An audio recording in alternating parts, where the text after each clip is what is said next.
When Milwaukee announced on their pipeline episode that they were coming out with an MX power source, people, including myself, were excited.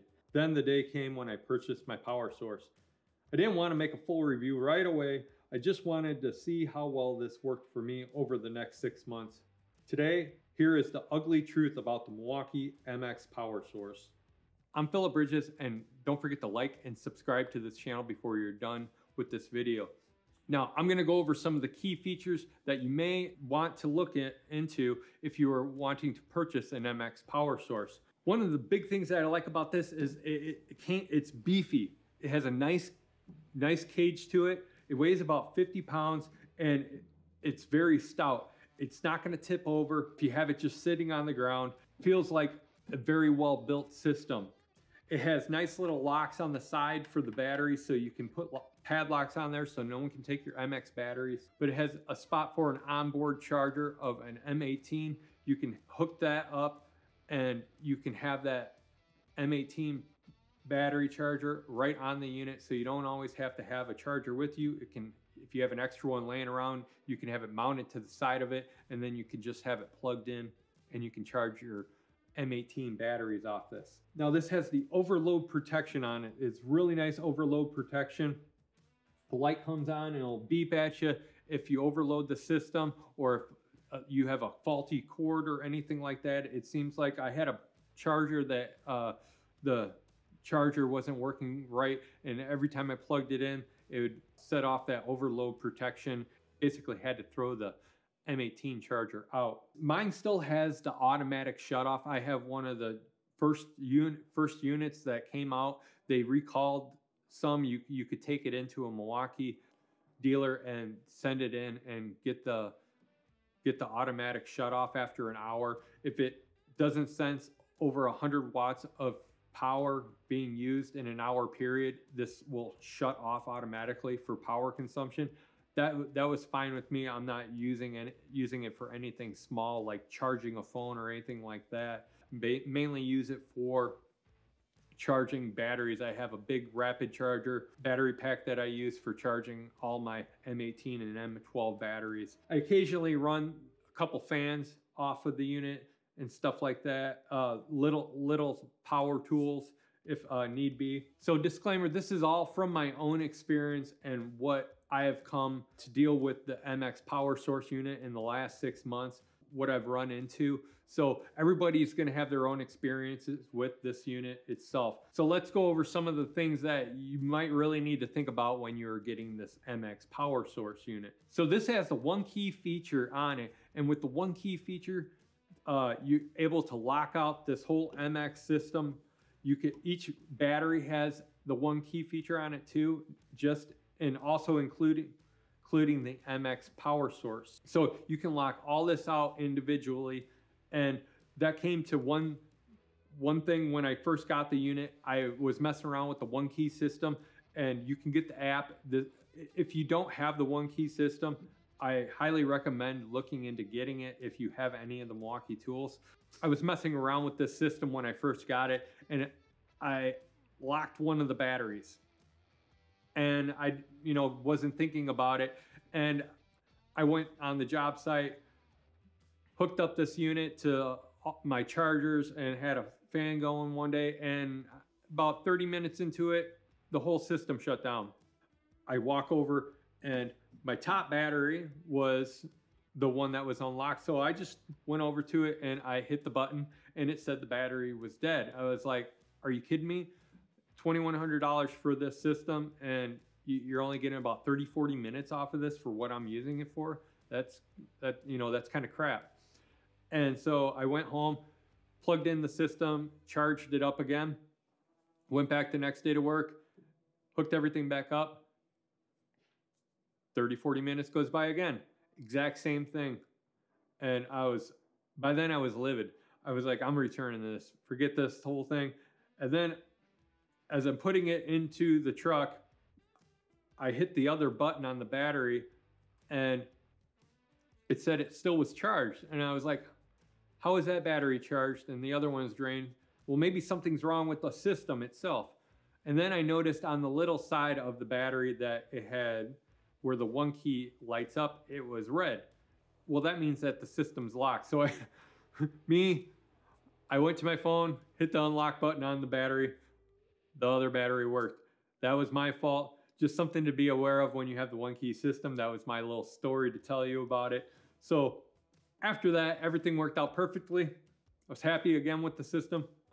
Let's go over some of the bad stuff that, you know, you're gonna have to think about when you're buying this system. Is that this system is $2,100. It's kind of a lot to fork over for something like this, but you know, I really wanted something that, being on a job site, we ran into not having power, and so all of our stuff is Milwaukee batteries. So this was kind of like a no-brainer for us, is to basically buy one of these and have batteries charging all day, and always making sure that we have batteries charged. Looking at this unit, you think that the system would be fully enclosed and dust and everything would be pretty well contained out of this unit. You wouldn't have dust coming in here, but if you look through the fan holes, you can see right through the system. You can see all the electronics in the power source, and so you really have to watch where you put this, and especially you don't want to leave this outside in the rain. This is not a very weatherproof power source, I came to find out. So now they only give you 2 outlets for this unit, and I would have really liked to see these 2 outlets. Maybe I actually would have liked to see a couple more outlets on this unit, but they didn't even make these outlets GFCI protected. So that you have to definitely be aware of that when you're getting this. You don't want this around a wet location. One of the biggest things that I really would have liked to see is an onboard display of everything what's going on with this power unit. How much you're putting into the unit, how much is being drawn from the unit, how much exactly minute-wise of battery life you have left. That would have been really nice to see. My Klein power source, my little mini Klein power source that I have, it's a really nice display, and it tells you everything that you need to know what's going on with the unit. And I would have really liked to see that incorporated in this MX power source unit. And I think that's one of the big things that Milwaukee lacked on doing, was putting a nice little display on what you can see going on with the unit. One of the things that you can't do with this unit is you cannot run this unit while you are trying to charge up the unit. It takes about 90 minutes to charge up both of these batteries on the unit when you plug it in, this is really nice because all you need to do is have a cord and plug it in. You don't have to have an optional power cord adapter pack that plugs into this, and you can use any extension cord and plug it in, and then you can charge up this unit in about 90 minutes. This will run about 750 watts for about an hour, little over an hour, continuous running. Now I wanted to see how long just one MX battery lasted at a continuous run of 1800 watts. So I had a belt sander and I had a shop vac that I plugged in. I ran this thing and it ran perfectly. It ran for about 15 minutes and 30 seconds. And when this gets down to 1 bar on the battery, the system will beep at you and let you know, hey, you have 1 bar left on the battery. You might want to finish what you're doing and charge up your MX power source. But I was actually surprised on when the last bar on the battery dropped and it didn't register anymore on the power source. I was actually surprised how long you had until it actually ran out. At about 10 minutes, I got the beep on the MX power source saying that there was only 1 bar left on the battery. It wasn't until almost 5 minutes later that the unit actually stopped and completely shut off. That kind of impressed me a little bit because I didn't think that it would run very much longer after the light went out on the battery.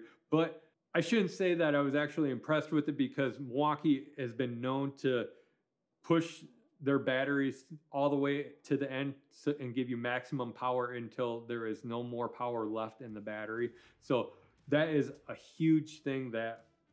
That's one of the reasons why I love Milwaukee tools, is because their battery systems on how they just give you every little bit of power maximum until the end, until there's nothing left to give. Would I buy this system again? Yes, because for what I use it for, I would definitely buy this again. If I had to buy another one, I would definitely get another one to keep in another truck so we can have multiple MX power sources charging up our batteries in our truck. And that's really cool too, is because I can have this plugged in while my truck is moving, and I can plug in batteries and have them charging all the way to the job site. So this has 4 anchors on the bottom, or basically 4 holes where you can screw this and anchor this unit down if you want to just keep this in a truck and charge up your Milwaukee batteries throughout the day. And then you can plug in a cord at the end of the day when you get back to the shop and just charge this back up. So that's another option that you could do with this. Those were my thoughts and experiences with the MX power source. I'm going to continue using this on a daily basis. If you're thinking about getting this for something like long term, like if your power goes out and you want to run this for a couple hours, if you think it's going to run like a sump or a heater or anything, just figure that you're going to, at 750 watts, anything over 750 watts, you're not going to get over an hour's worth of power out of it. So just kind of keep that in your head if you're thinking about getting this unit and just kind of plugging stuff in. It's around 750 watts an hour for this system until the batteries are dead. If you have any questions, comment down below. If you're not subscribed to the channel, please do so. Hit the like button. I'm Phillip Bridges, and I'll see you guys on the next one.